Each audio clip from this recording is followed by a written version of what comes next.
Thank you very much, Mark. Ευχαριστώ πάρα πολύ, Μάρκ. Δική μου ευκαιρία να μιλήσω για 2 λεπτά. Καλώς ήρθατε όλοι και πάλι.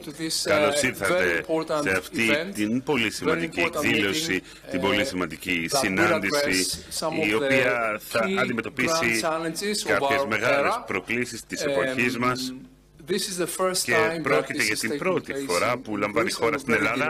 Είναι μεγάλη μου χαρά που είστε όλοι εδώ. Έχετε ταξιδέψει από πολύ μακριά για να είστε εδώ και είμαστε ευγνώμονες γι' αυτό.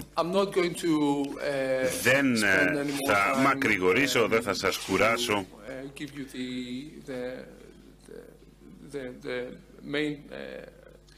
Για να σας απαριθμίσω τα σημεία της μεσοδιάταξης, αλλά θα ήθελα να καλωσορίσω κάποιους από τους μιλητές μας και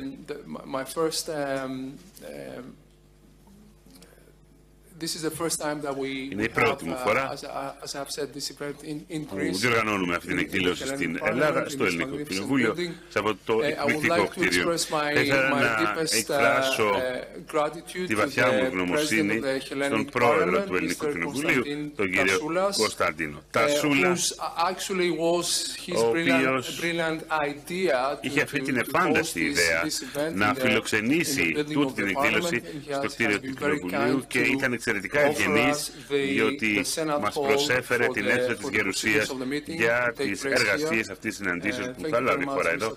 Ευχαριστούμε θερμά, κύριε Πρόεδρε. Επίσης, θα ήθελα να ευχαριστήσω τους 2 κύριους ομιλητές, τον Υπουργό